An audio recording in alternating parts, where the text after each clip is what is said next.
Alhamdulillah hari ini dihadirkan Allah seorang insan. Apa masalah? Siapa namanya? Ahmad Zamri. Ahmad Zamri. Dari mana Saya dari Tanjung Malik. Tanjung Malim. Okey. Masalah dia apa? Tulang belakang saya. Tulang belakang apa? Bengkok. Bengkok. Bengkok. Tulang belakang bengkok. Berapa lama dah bengkok? Ha? Lama daripada kecil. Daripada kecil? Daripada kanak-kanak lah. Rasanya lah. Tengok ni. Tak ada sakit. Cuma dia membengkok. Dia bagian Bengkok bagian pinggang ya? Punya ke bawah ni. Okey. Cuba gigi tengok. Oh, dia bengkok sini. Sini bengkok. Dia bengkok sini. Bengkok sini. Sini bengkok. Okey.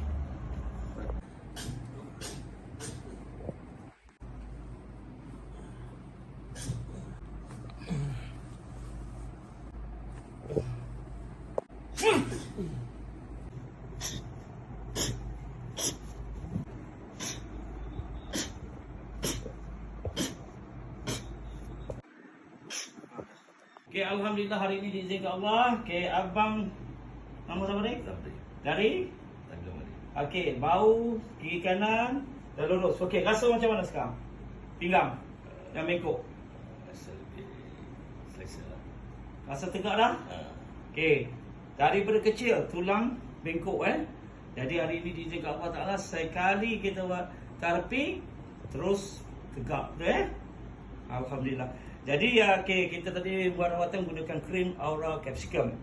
Jadi siapa yang ada masalah jangan pernah berputus asa. Di mana ada kemahuan di situ ada jalan. Follow saya Cik Master DS Channel CGM Therapy Solutions.